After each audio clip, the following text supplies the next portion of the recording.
28, la frecuencia de la familia hispana. Mis amados hermanos, muy buenos días. Bienvenidos a este tiempo de estudio bíblico devocional. Su hermano Pastor Roberto Alfaro les saluda y les doy la mejor y cordial bienvenida. Nueva semana, nuevo comienzo, por supuesto, nueva porción de la Torá, nueva porción de la palabra aquí en el libro de Números a partir del capítulo 13, que es nuestro tiempo de semana, con el tema para este tiempo en el Parashá número 37 para este tiempo, el Parashá Shelah Leja. Shelah Leja, muy interesante esta expresión, Shelah Leja, que quiere decirnos la palabra envía tú. Ya habíamos visto una expresión muy parecida cuando vimos el libro de Shemot. Recuerda, Lel Leja, ¿la recuerda? Vete, sal de tu casa, Lej Leja, vete de tu casa. Aquí la expresión es Shelah, envía tú. Muy importante ese texto y esa expresión. Vamos por favor al libro de Números, Bamidbar, capítulo 13, y vamos a ir desarrollando los textos que tenemos aquí presentes. Dice la palabra: y habló Yahweh a Moshe diciendo, presten mucha atención, envía tú. Observen, aquí está la expresión Shelah, ¿lo observan?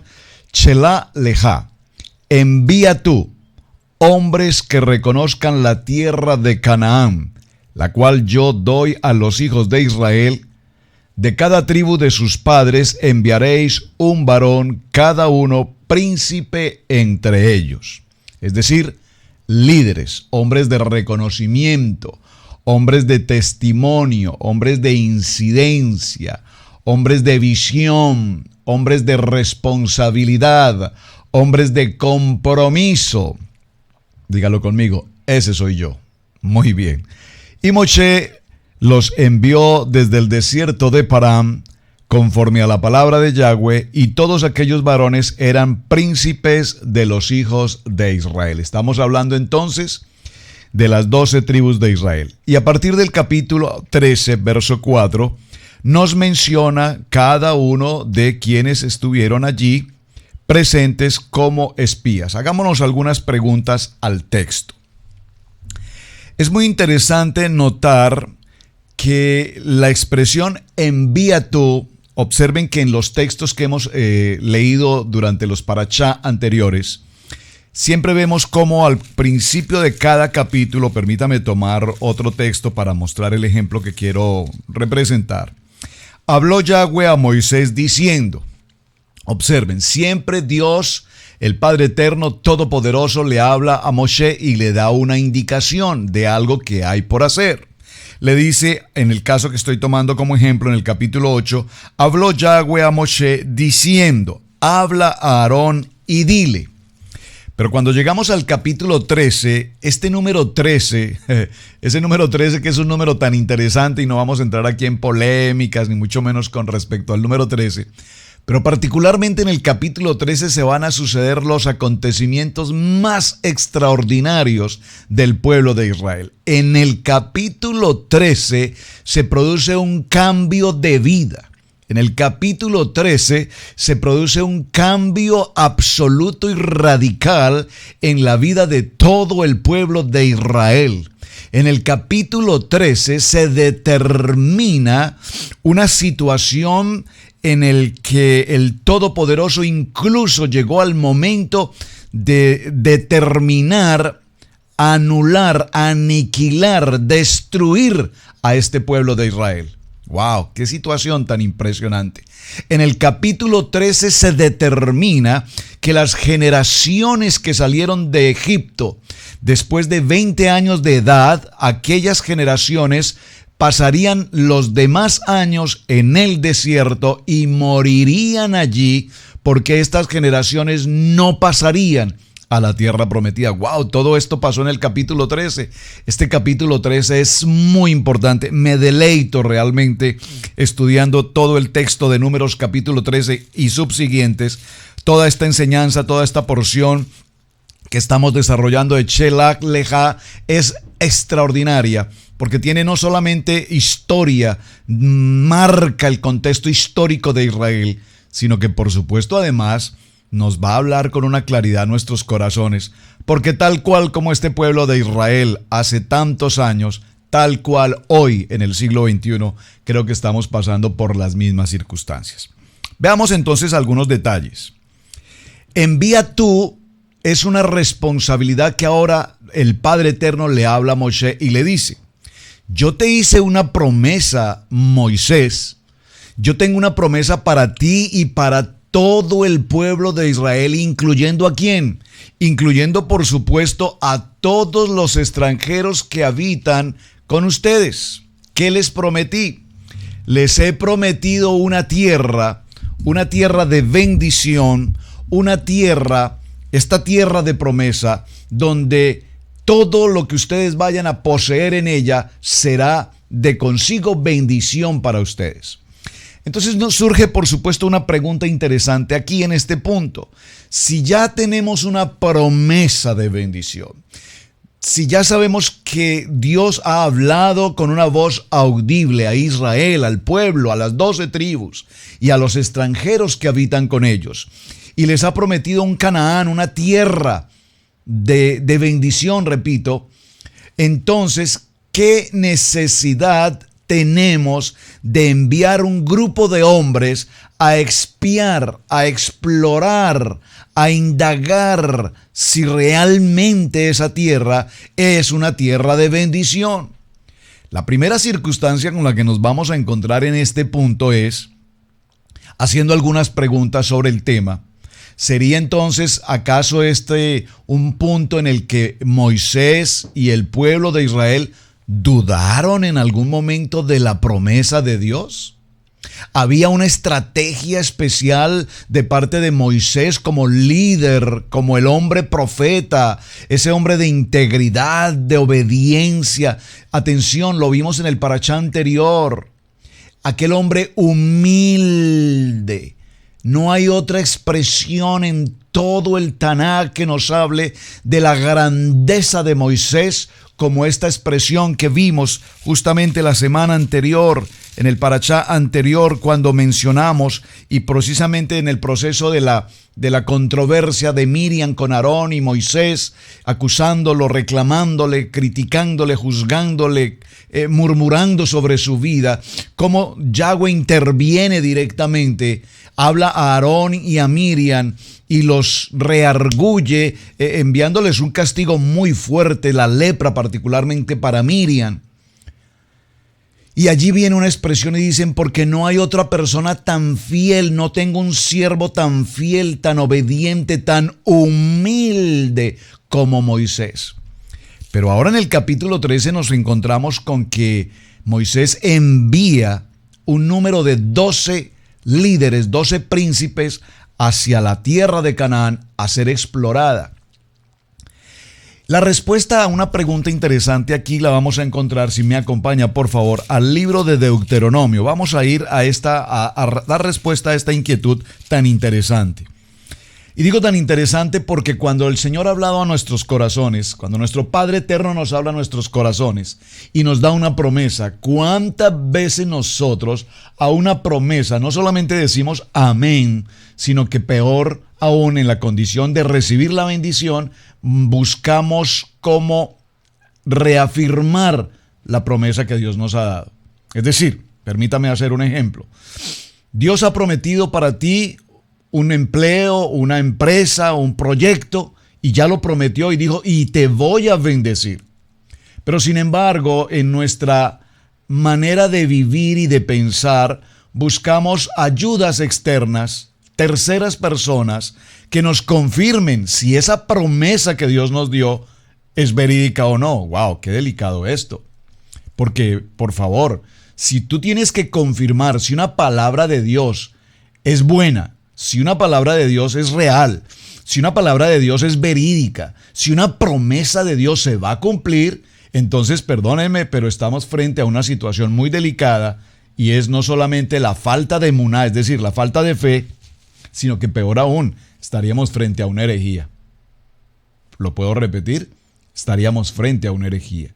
Si tú tienes una palabra de Dios en tu corazón, que la Biblia la respalda, no las profecías de los hombres que profetizan, tendrás carro, tendrás casa, tendrás beca, vas a tener 3 apartamentos, 2 fincas. No, yo no estoy hablando de profecías de hombres, porque esas puede ser que Dios la respalde. Yo no me estoy refiriendo a eso. Yo me estoy refiriendo a una promesa como Josué capítulo 1, verso 8, que fue una primera palabra que Dios dio a mi vida y determinó mi vida y cambió mi vida en absoluto del mundo, de la manera de vivir. Y me dijo: a ti te digo, Roberto, esfuérzate y sé valiente, no temas ni desmayes, porque yo estaré contigo a donde quiera que vayas y todo lo que tú hagas siempre saldrá bien. Ahora, mira que te mando que te esfuerces y seas valiente. Nunca se aparte de tu boca este libro, la Torá. Nunca se aparte de tu boca este libro de la Torá, sino que de día y de noche meditarás en él. Y entonces yo haré prosperar tu camino. Pero si a esta promesa que Dios dio a mi vida, yo tengo que buscar al apóstol, al profeta, al uno, al otro, al amigo, para que me confirmen si esa promesa es verídica, definitivamente estoy en una completa herejía. ¿Están entendiendo lo que quiero significar, verdad? Entonces, Números capítulo 13 nos está mostrando una escena muy parecida. Pero la pregunta, repito, para concentrarnos en el punto es: ¿acaso Moisés necesitó enviar un número de hombres para explorar aquella tierra? Podríamos encontrar respuestas alternativas. Una de ellas que me parece interesante es: bueno, no creo que hayan dudado de la promesa en cuanto a la palabra que Dios había dado, pero posiblemente lo que Moisés pretendía era buscar o establecer rutas de acceso a esa tierra prometida. Y eso lo vamos a ver un poco adelante. Pero para que aclaremos la duda con respecto a la posición de Moisés al enviar, vemos cómo en el capítulo 1, verso 22 del libro de Deuteronomio, libro de Devarim, Deuteronomio, encontraremos la respuesta a esta pregunta. El libro de Deuteronomio, en el capítulo 1, verso 19 en adelante, nos habla también de la misión de los 2 espías. Y en el verso 22 dice: y vinisteis a mí todos vosotros y dijisteis: enviemos varones delante de nosotros que nos reconozcan la tierra y a su regreso nos traigan razón del camino por donde hemos de subir y de las ciudades a donde hemos de llegar. Y el dicho me pareció bien y tomé 12 varones de entre vosotros, un varón por cada tribu. Y se encaminaron y subieron al monte y llegaron hasta el valle de Escol, muy importante este valle de Escol, y reconocieron la tierra. Entonces veamos aquí una respuesta a Números capítulo 13. Vamos a repetir el texto, estoy apenas en el verso 1, tenemos la semana mediante para hacer todo esto, así es que vamos despacio pero con buena letra. Y Yahweh habló a Moisés, Bamidbar capítulo 13, diciendo: envía tú. Aquí envía tú significa, observen que en los textos anteriores Dios le da una dirección clara, precisa a Moshe de lo que debe hacer. Aquí no. Aquí simplemente le dice: mira, Moisés, yo les di una promesa, tengo preparadas para ustedes la promesa que les di a sus padres, que prometí se las voy a entregar, es de ustedes. Pero si tú decides, Moisés, si tú decides enviar los espías, ¿qué le dice entonces? Envía tú. Envía tú. Es tu responsabilidad. No tengo inconveniente al respecto. Yo ya les di mi promesa, ya les di mi palabra, pero envía tú a los hombres que hagan la tarea de espiar la tierra. Y Moisés, para que salvemos de la duda la posición de Moisés como el líder, entonces Deuteronomio capítulo 1, verso 22 nos dice que el pueblo Israel le pidió a Moisés que enviara a estos espías ¿Para qué? ¿Qué nos dice la palabra? Y muy importante la labor. Le dice en el capítulo 1, verso 22, aquí está la respuesta, que el pueblo fue quien pidió precisamente estos espías. Verso 22, nuevamente. Vinisteis a mí todos vosotros. ¿Quiénes son todos vosotros? Todo el pueblo de Israel. Entonces ahora entendemos. Moisés no tomó una decisión porque dudara de una promesa de Dios. Moisés tomó una decisión a consecuencia de una petición del pueblo, de todo Israel, quienes pidieron, clamaron, y voy a decirlo con una palabra un poco más fuerte, exigieron a Moisés que se debía enviar espías para que exploraran las rutas, por dónde debían entrar, en qué dirección, cómo era esta tierra, cuáles eran las circunstancias. Bueno, muy bien, entonces ahora entendemos la primera porción de de Números de Bamidbar, capítulo 3. Envía tú hombres que reconozcan la tierra de Canaán, la cual yo doy a los hijos de Israel. Ahora, importante también aquí, de cada uno de las 12 tribus escogerás príncipes de entre ellos. Muy importante esta expresión en este punto, ¿por qué? Porque si no es porque Moisés toma la decisión de enfrentar esta situación, es decir, si Moisés no asume la responsabilidad que el pueblo había exigido de enviar los espías, definitivamente todo saldría de control. ¿Por qué? Porque el pueblo, por encima de la autoridad jerárquica, espiritual de Moisés, por encima de esta decisión, sin lugar a dudas, el pueblo también hubiese tomado la decisión de enviar a los espías. ¿Me están entendiendo? ¿Me están entendiendo esto tan importante? Lo voy a repetir. Moisés escucha del pueblo que clama comillas, exige enviar espías. Moisés no tiene ninguna duda que ya Dios confirmó la tierra, la bendición, todo lo que estaba preparado. Moisés tenía claro, absolutamente claro en su corazón de dónde Dios había sacado a este pueblo, de una condición de esclavitud, de opresión.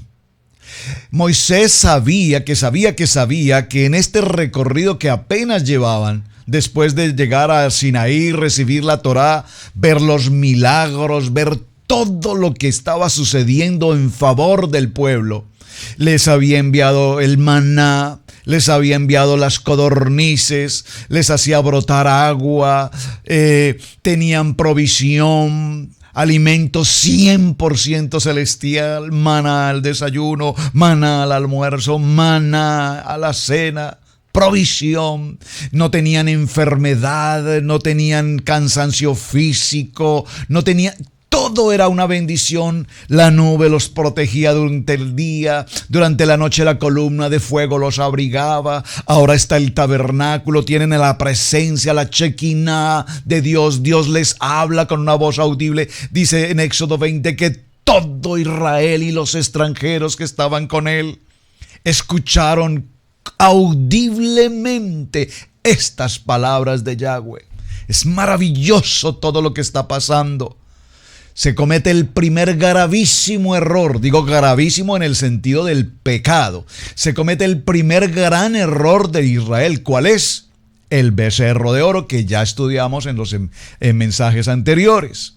Y aún con la condición del becerro de oro, es decir, un pecado de idolatría, de rebelión, de desobediencia a Dios, e incurren en la idolatría del becerro de oro.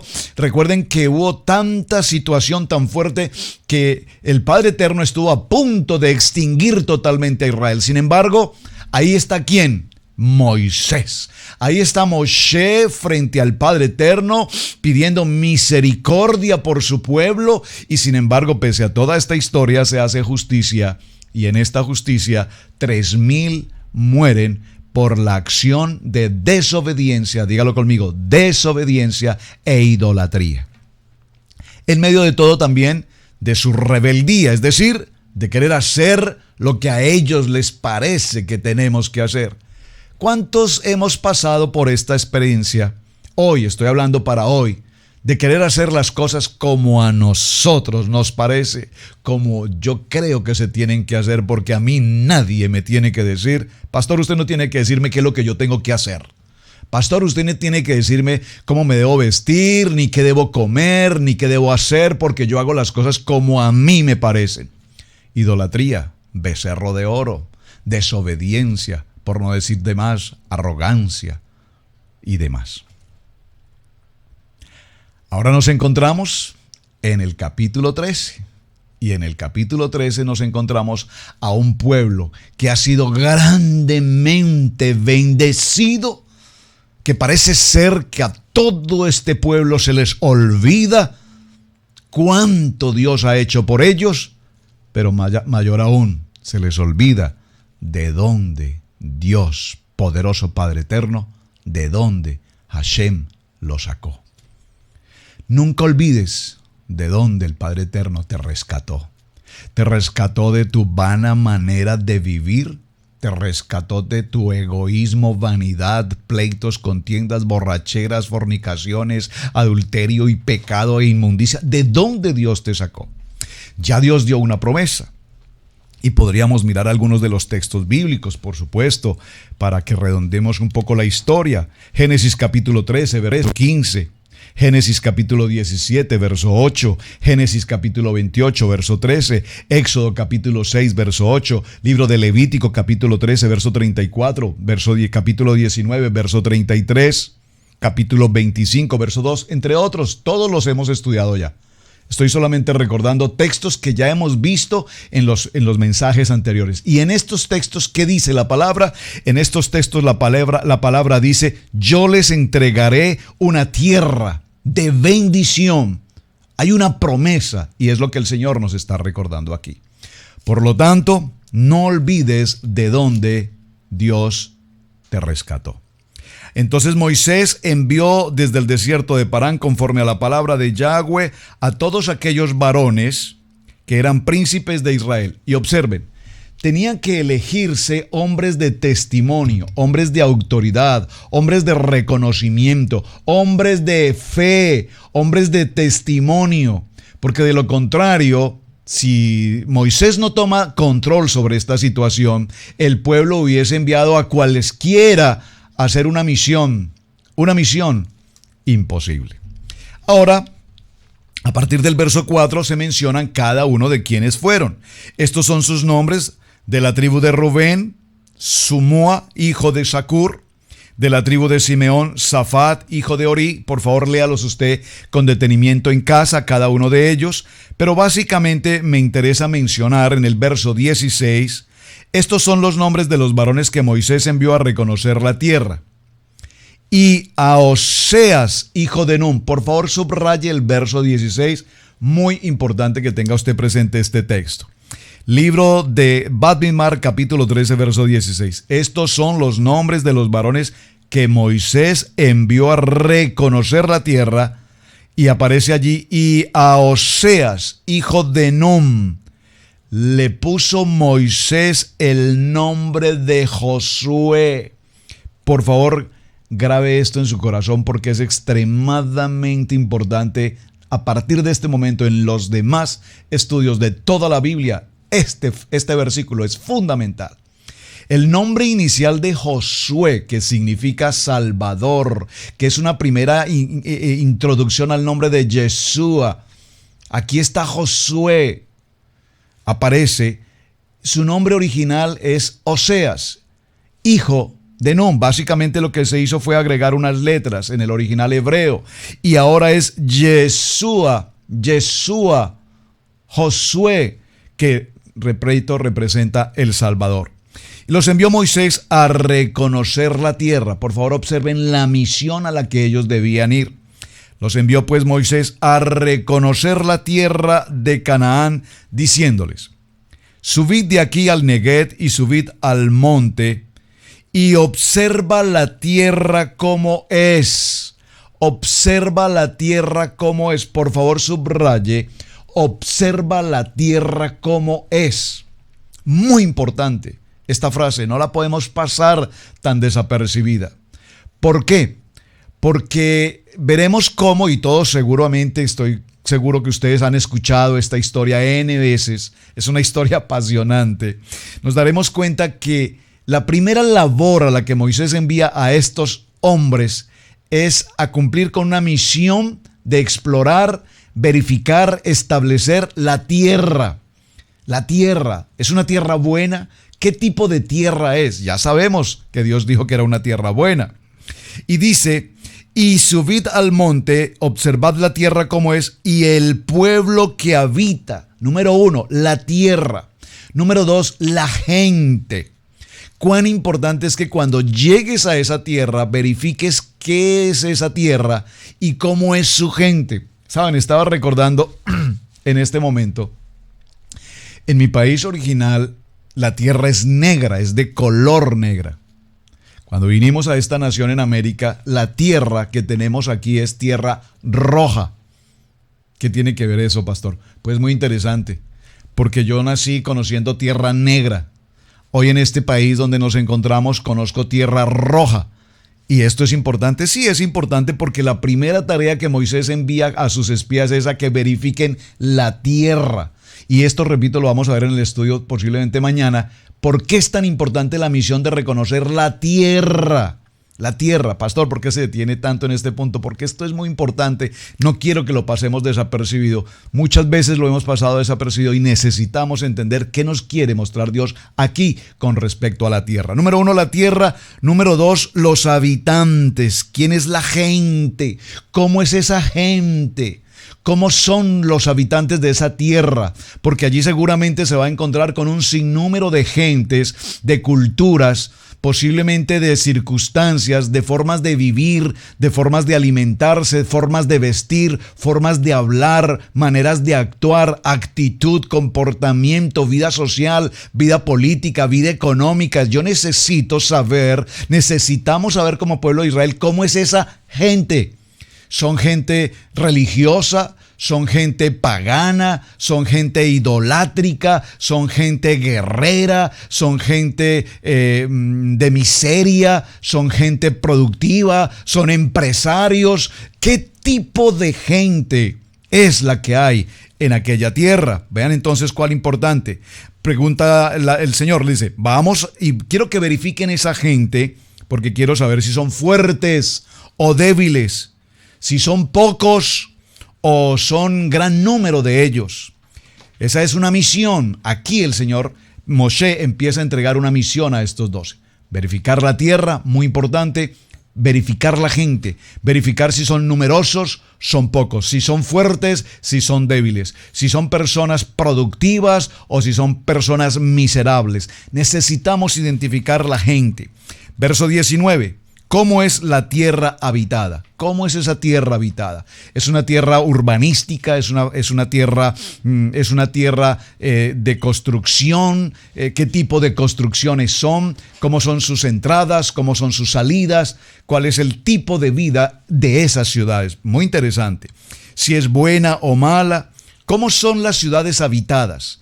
¿Cómo son las ciudades habitadas? Son ciudades habitadas limpias, son ciudades habitadas sucias, son ciudades habitadas peligrosas. ¿Cómo son estas ciudades? ¿Saben? Esto es tan interesante, hermanos, porque para muchos de los emigrantes que me escuchan a esta hora saben, cuando venimos a un país o vamos a un país extranjero que no es nuestra propia tierra, todas estas preguntas que Moisés envía a estos discípulos son preguntas que tenemos que hacer.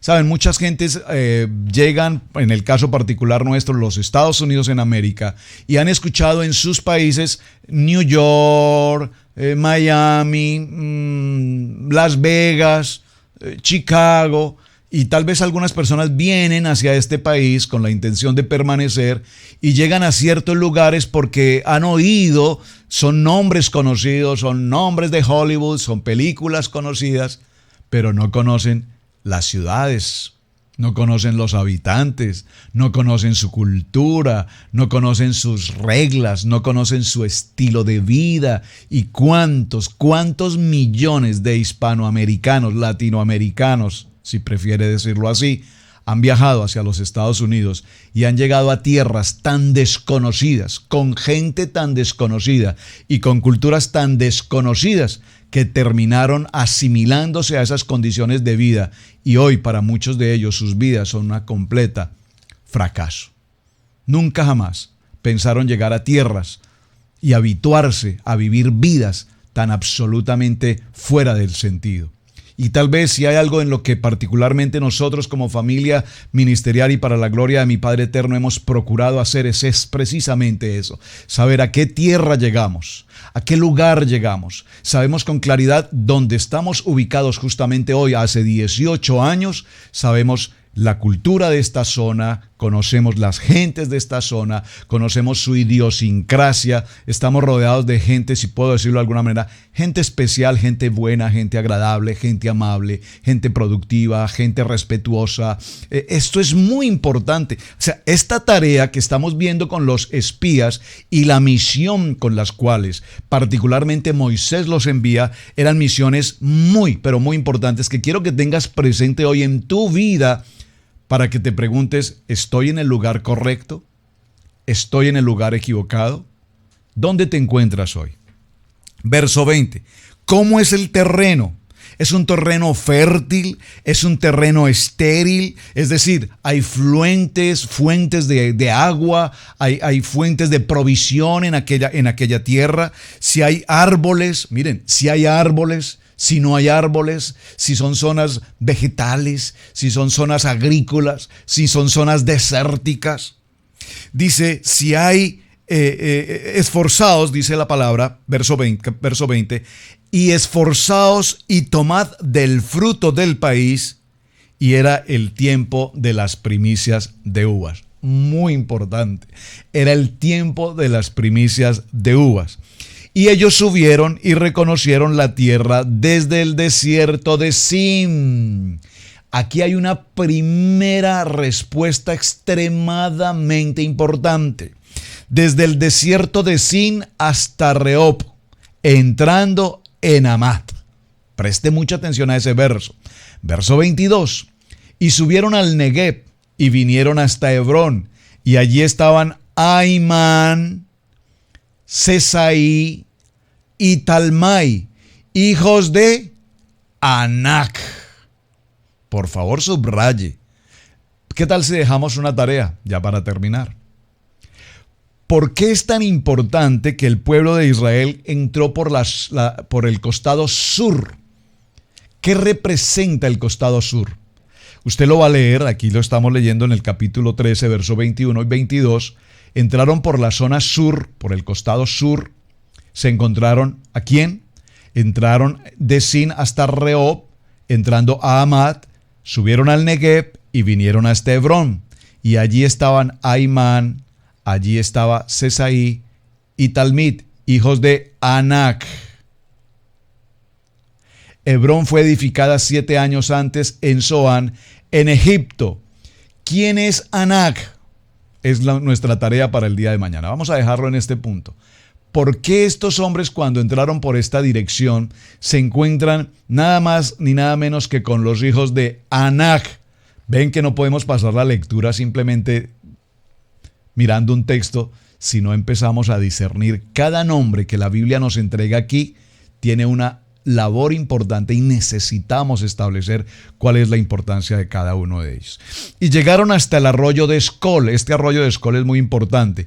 Y de allí cortaron un sarmiento con un racimo de uvas, el cual trajeron 2 en un palo, y de las granadas y de los higos.